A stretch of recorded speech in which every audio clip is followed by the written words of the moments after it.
नमस्कार, मैं हूं ललित राय और आप देख रहे हैं द फेडरल देश। इस खास कार्यक्रम में आपका स्वागत है। आज हम उस लम्हे की बात करेंगे, उस घड़ी की बात करेंगे, उस क्षण की बात करेंगे, जब दिल्ली को अगला सीएम शपथ लेने जा रहा होगा। नाम उसका पहले से तय है, जानते हैं, नाम रेखा गुप्ता है और अब उनके मंत्रिमंडल के सदस्यों के भी नाम सामने आ चुके हैं। वो 6 मंत्री जो रेखा गुप्ता कैबिनेट के हिस्सा होंगे, उनके भी नाम सामने आ चुके हैं।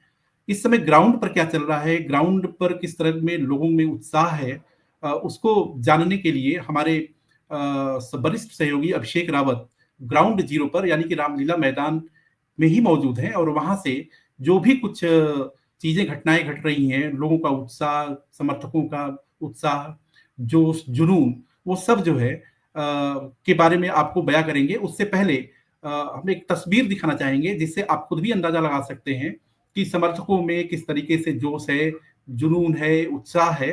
पहले आप उस तस्वीर को देखिए।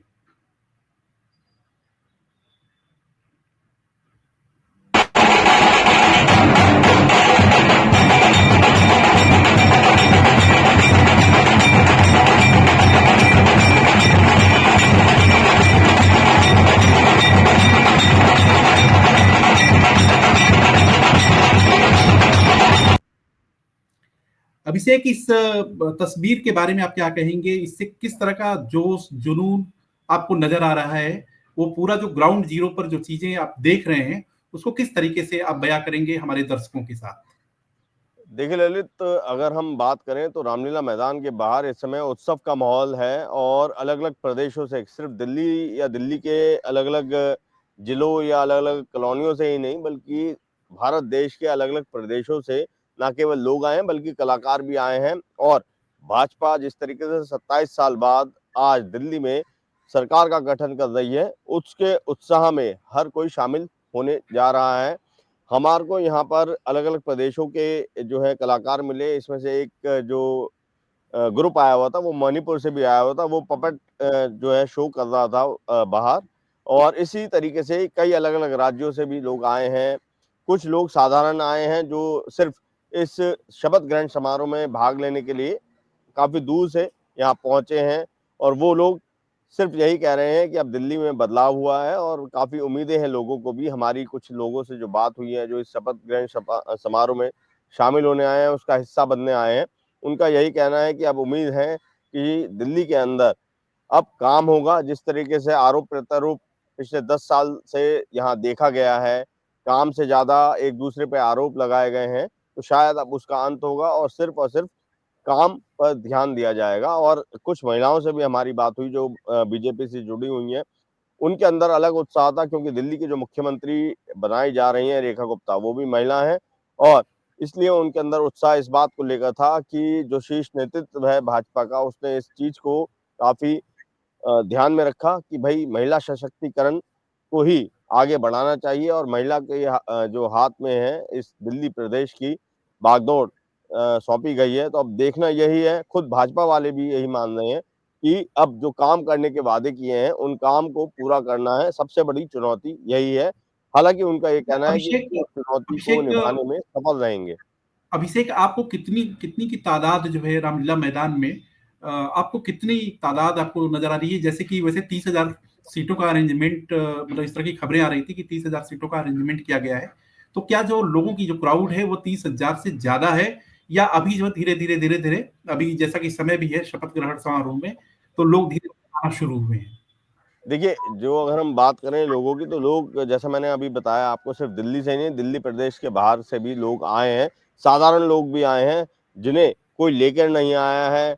वो खुद अपने मन से यहाँ शपथ ग्रहण में शामिल होने के लिए आए हैं। तो जो भीड़ का अगर आंकड़ा लगाएँ, तो 30,000 अंदर जो कुर्सियाँ हैं, वो मुझे लगता है कि उस भीड़ के लिए नाकाफ़ी साबित होने वाली है। और काफ़ी ज़्यादा संख्या में लोग इस शपथ ग्रहण समारोह का हिस्सा होने जा रहे हैं, साक्षी होने जा रहे हैं, जिनके सामने अब रेखा गुप्ता और उनका जो कैबिनेट है, वो शपथ लेगा। अब से कुछ देर में लगभग 1 घंटे बाद जो है, शपथ ग्रहण शुरू हो जाएगा।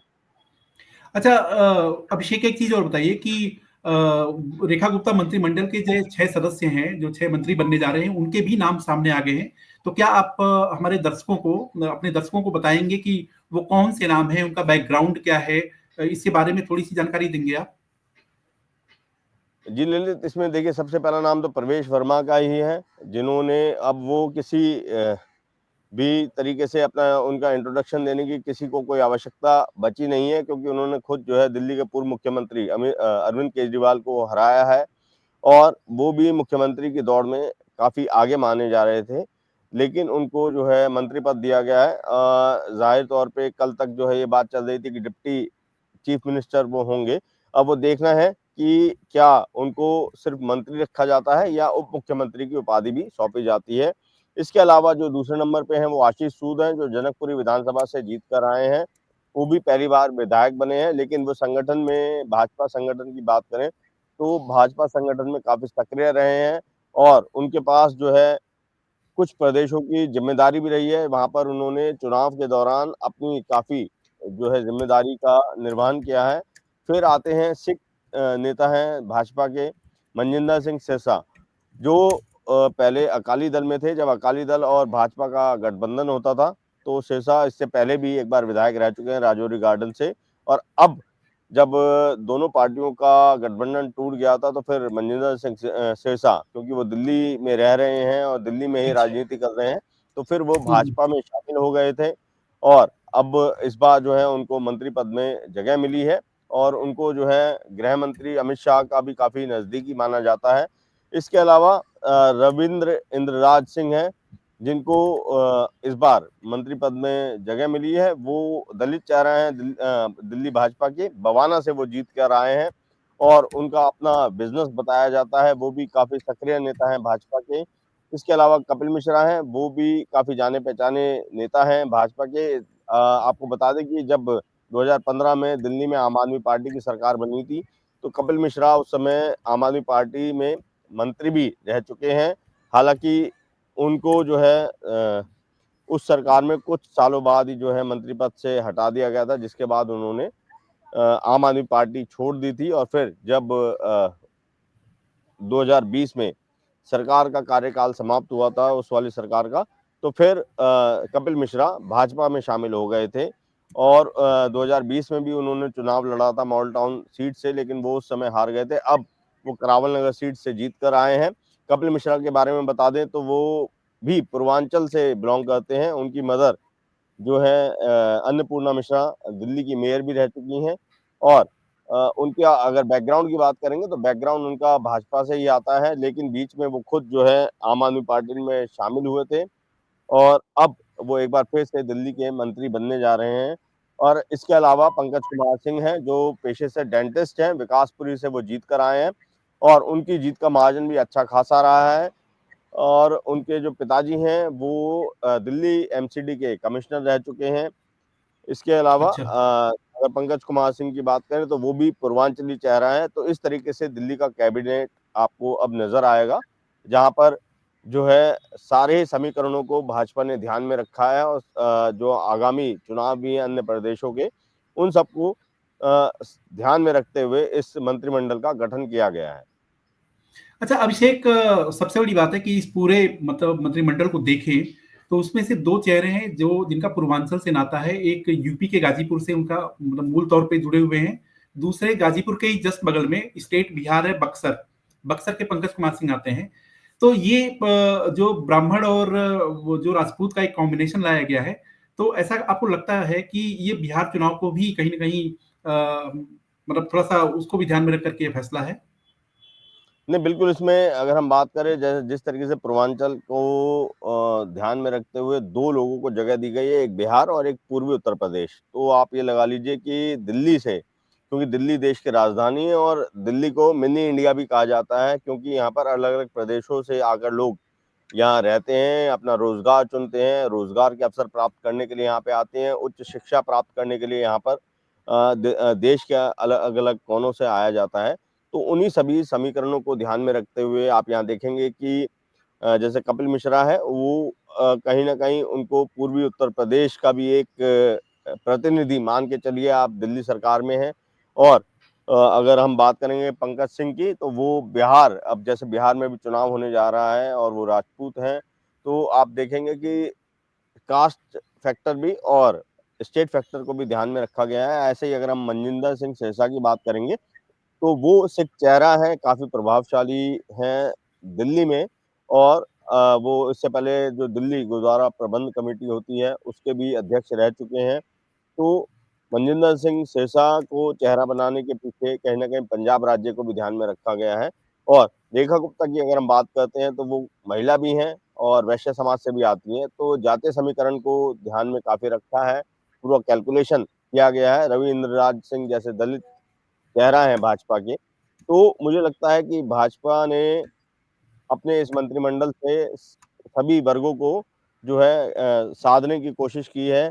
प्रवेश वर्मा की बात करें, तो वो प्रवेश वर्मा जाट बिरादरी से आते हैं, दिल्ली के ही गाँव से, मुंडका में जो है उनका पैतृक गाँव है, वहाँ से वो आते हैं, और जाट चेहरा भी हैं दिल्ली में भाजपा के, और उनके मंत्री बनने से न केवल दिल्ली के जो गाँव हैं, जहाँ पर जाट बहुल्य इलाके हैं वो, इसके अलावा हरियाणा और पश्चिमी उत्तर प्रदेश, जहाँ पर जाटों की संख्या ज़्यादा है, तो आप देखेंगे कि इस तरीके से इन राज्यों को भी कहीं न कहीं भाजपा इन चेहरों के माध्यम से साधते हुए नज़र आ रही है। अच्छा, अभिषेक, एक चीज़ बताइए कि आप जो मतलब मंत्रिमंडल में चेहरे जो शामिल किए जाने वाले हैं, उनको लेकर के जब आप ग्राउंड पे भी हैं, तो ग्राउंड पे लोगों से आपने पूछा जो है कि देखिए अब तो दिल्ली का सीएम कौन होगा, वो आपके सबको पता चल गया है और अब उनके जो नायब लोग होंगे, उनके जो सहयोगी लोग होंगे उनके भी चेहरे सामने आ गए हैं। तो कुछ खास रिएक्शन आपने लोगों से महसूस किया या उन्होंने कुछ कहा कि नहीं ये चेहरा अच्छा है, ये चेहरा थोड़ा-सा जो है कोई और रहता तो और अच्छा लगता जो है? कुछ इस तरह की नहीं बातें? देखिए, आज के अगर हम बात करेंगे, तो आज जो वहाँ पे माहौल है, वहाँ पे उत्साह का माहौल ज़्यादा दिखा, उत्सव का माहौल ज़्यादा दिखा। आज के दिन कोई शिकायत करने वाला या कोई सवाल करने वाला अभी तक हमें कोई मिला नहीं वहाँ पे। सब इस चीज़ को एन्जॉय कर रहे हैं कि भई 27 साल बाद दिल्ली में भाजपा की सरकार बनने जा रही है। और अगर हम बात करें, आप देखेंगे कि खुद जो इन्विटेशन कार्ड भी है, उस पर भी, और रामलीला मैदान के आस-पास जो कटआउट्स लगाए गए हैं, जो बैनर पोस्टर लगाए गए हैं, उन पर जो लिखवाया गया है, वो लिखवाया गया है विकसित सरकार। यानी पहले से ये मैसेज दे दिया गया है जनता के बीच में कि अब डेवलपमेंट की जो सरकार है, वो बनने जा रही है दिल्ली में, और इसका सिर्फ़ और सिर्फ़ जो सिंगल मोटो है, जो ध्येय है, वो है दिल्ली का विकास करना। अब सिर्फ़ इंतज़ार इस बात का है कि ये सरकार जैसे ही काम करना शुरू करती है, तो फिर विकास का जो बात की जा रही है, वो ज़मीनी स्तर पर कितना नज़र आता है और कितना विकास दिल्ली का हो पाता है। अच्छा, हमारी यहाँ अभिषेक पर बात हुई अभिषेक थी, जो महिला मैं मैं मतलब 2 सवाल करना चाहूँगा। शपथ से थोड़े देर पहले ही रेखा गुप्ता ने 2-3 बड़ी बातें कही कि जो महिला सम्मान योजना को लेकर के कि ₹2500 की किस्त जो है हम 8 मार्च के पहले महिलाओं के खाते में डालेंगे। दूसरी चीज़ है कि ये भी सवाल किया गया कि क्या आप शीश महल में रहोगे? तो शीश महल का नाम लेते ही उन्होंने कहा कि नहीं, नहीं, तो वहाँ रहने का कोई सवाल नहीं है, वहाँ नहीं रहेंगे। तो ये 2 बड़ी बातें उन्होंने कही कि शीश महल और शीश महल एक बड़ा मुद्दा था बीजेपी के लिए, महिला सम्मान भी एक बड़ा मुद्दा था। तो महिला सम्मान पे भी उन्होंने ये बात कही है, तो इसको लेकर के किसी तरह का रिएक्शन पब्लिक की तरफ से, खास तौर से महिलाओं से, कि महिला सम्मान को लेके महिलाओं का क्या कहना है? अब जबकि देखिए, वो कह रही हैं कि 8 मार्च के पहले। हाँ जी। हमारी जो है रामलीला मैदान में जो लोग शामिल होने जा रहे हैं, उनमें से कुछ एक महिलाओं से बात हुई, एक तो बल्कि महिला मोर्चा दिल्ली की जो अध्यक्ष भी हैं, उनसे भी बात हुई। तो उन सब ने, उनके अंदर एक तो इस बात को लेकर उत्साह है कि भई दिल्ली की मुख्यमंत्री महिला ही बनने जा रही हैं, और दूसरा वो खुद आश्वस्त करते हुए हमें दिखे, और खुद इस बात को लेकर काफ़ी एश्योर अभी लग रहे हैं कि दिल्ली में जिस तरीके से जो महिलाओं को सोचकर मुख्यमंत्री बनाई गई हैं, तो ऐसा लग रहा है कि जो वादे किए गए हैं, उनको पूरा किया जाएगा। और जैसे मुख्यमंत्री की शपथ लेने जा रही हैं रेखा गुप्ता, वो खुद ये कह चुकी हैं कि 8 मार्च तक जो पहली किस्त है ₹2500 आर्थिक सहायता महिलाओं के लिए जो वादा किया गया है, वो दे दी जाएगी। तो ये बहुत संभव है कि ये वादा पूरा कर दिया जाएगा, क्योंकि खुद प्रधानमंत्री मोदी ने भी अपनी रैली में ये कहा था कि 8 मार्च को जो इंटरनेशनल वीमेंस डे होता है, वो उस तारीख तक जो है दिल्ली की महिलाओं को जो पहली आर्थिक सहायता की किश्त है, वो दे दी जाएगी। तो ज़ाहिर तौर पे सबसे पहला काम इसी बात को लेकर होने जा रहा है, और इस पे अभी से सक्रिय हो चुकी है दिल्ली सरकार, साथ ही साथ दिल्ली सरकार की जो कैबिनेट है वो भी। इसके अलावा ऐसा भी सुनने में आ रहा है कि शायद आज शाम को यमुना आरती में भी जो मंत्रिमंडल है दिल्ली का, जो नया कैबिनेट है, वो जा सकता है, शामिल हो सकता है, क्योंकि यमुना सफाई का भी एक बहुत बड़ा वादा भाजपा ने किया है। क्योंकि यमुना नदी की जो दुर्दशा है, वो दिल्ली के इस 2025 के विधानसभा चुनाव में सबसे बड़ा मुद्दा बनकर उभरा था। और खुद प्रधानमंत्री मोदी ने भी जिस दिन परिणाम आया था चुनाव का, उन्होंने जब संबोधन वो कर रहे थे भाजपा मुख्यालय से, तो ये कहा था कि यमुना मैया की सफाई करना सबसे बड़ा उद्देश्य रहेगा इस दिल्ली सरकार का। और अभी सरकार अच्छा, अभिषेक, खैर एक चीज है गठन कि होने जा ग्राउंड रही पे है। जब इस तरह का शपथ ग्रहण समारोह होता है, इतना भव्य समारोह होता है, तो उसमें कुछ आपको अलग टाइप के लोग भी दिख जाते हैं, अलग भाव भंगिमा वाले भी लोग दिख जाते हैं। तो क्या आपको नजर आया कुछ उस तरह के भाव भंगिमा वाले लोग भी जो थोड़ा सा अलहदा थे, कुछ हट करके थे? नहीं, बिल्कुल वहाँ पे कई तरीके के लोग आए हुए थे, जैसे कि कुछ लोग अपना भगवा जो कलर है, खैर वो भगवा रंग की अगर हम बात करें तो भाजपा से जुड़ा हुआ है, लेकिन फिर भी दूर दूर से लोग आए हुए थे। एक शख्स हमें कासगंज से मिले और वो यही कह रहे थे कि भाई वो विशेष तौर पे यहाँ आए, वो पेशे से दर्जी थे, लेकिन उन्होंने कहा कि अब वो अपना काम काज छोड़ चुके हैं और भाजपा के पूर्णकालिक जो है कार्यकर्ता बन गए हैं, और वो अलग अलग प्रदेशों में जाते हैं। और आज दिल्ली प्रदेश में वो इसलिए आए हैं क्योंकि भाजपा की सरकार यहाँ गठन होने जा रही है, और वो भी इस ऐतिहासिक पल का हिस्सा बनना चाह रहे थे। तो इस तरीके के अच्छा, कई लोग हमें दिखे हैं, जो बिल्कुल अभिषेक साधारण एक भी हैं और कई। अभिषेक एक सवाल और है कि जैसे 6 विधायक इनको मंत्री बनने का मौका मिला है, तो कम से कम जो है आपके 42 ऐसे विधायक हैं जिनको मौका नहीं मिला, ठीक है, और मिलता भी नहीं क्योंकि वो तो एक संवैधानिक एक प्रक्रिया है, 6 ही सेलेक्ट किए जाएंगे, 6 ही लोग के नाम सामने आएंगे। तो ऐसे ऐसे भी इलाके के लोग जिनके विधायक को मौका नहीं मिला, तो उनको थोड़ी मायूसी या इस तरह का कुछ लग रहा था जो है कि काश हमारे इलाके का विधायक अगर मंत्रिमंडल में होता तो बात कुछ और होती। कुछ इस तरह के भाव विचार लोगों में देखने को मिले? देखिए, ऐसा अगर आम जनता की बात करेंगे तो आम जनता के मन में भी ऐसे विचार आ सकते हैं, लेकिन उससे भी ज़्यादा अगर हम बात करें जो कार्यकर्ता होते हैं उस उस विशेष विधानसभा के या इलाके के, उन लोगों के अंदर, ये कार्यकर्ताओं के अंदर तो ये भाव आना स्वाभाविक सी बात हो जाती है। लेकिन जनता का तो मेन उद्देश्य यही है कि जो भी बने मंत्री, काम पूरी दिल्ली में होना चाहिए। और खुद जैसे हमारी कल कुछ एक विधायकों से बात हुई थी जो संभावित प्रतीत हो रहे थे कि शायद उन्हें भी बड़ी जिम्मेदारी सौंपी जा सकती है। खैर उन्हें जिम्मेदारी नहीं मिली है, लेकिन उनका ये कहना था कि दिल्ली के सभी 48 जो विधायक हैं वो किसी से कम नहीं है काम के मामले में। और अब जब सत्ता पक्ष के वो विधायक रहेंगे तो कहीं ना कहीं वो इतना इन्फ्लुएंस रखेंगे कि वो अपने उनका काम हो जाएगा, इलाके के उनको दिक्कत परेशानी नहीं जो भी आएगी। काम है वो करवा सके, और एक सकारात्मक तौर पे सरकार के विधायक होने के नाते वो अपनी जनता का भी जो हित होगा वो करवा सकेंगे। ऐसी तो उन्होंने अभिषेक, उम्मीद आप जताई है। ग्राउंड जीरो पर बने रहिए और उस पल का इंतजार ना सिर्फ दिल्ली बल्कि देश के लोगों को भी है कि 27 साल के बाद दिल्ली का मुख्यमंत्री दिल्ली पर काबिज होने जा रहा है। दिल्ली के लोगों ने बीजेपी के चेहरे को सेलेक्ट किया है और एक महिला चेहरा हमारे सामने होगी जो दिल्ली की कमान संभालेंगी। और ग्राउंड जीरो पर जो भी कुछ पल पल की जो जानकारी है उसको आप द फेडरल देश के दर्शकों तक आप पहुंचाते रहिए। और हमारी खबरों को पढ़ने के लिए, द फेडरल देश की खबरों को पढ़ने के लिए देश.federal.com को आप लॉगिन कर सकते हैं। हमारे यूट्यूब, इंस्टा, ट्विटर पे भी आप जा करके लेटेस्ट खबरों को देख सकते हैं, पढ़ सकते हैं। और क्या कुछ इसमें और आगे होने वाला है उसके बारे में हम फिर एक बार आपके सामने पेश होंगे। तब तक के लिए दीजिए इजाजत। धन्यवाद। नमस्कार।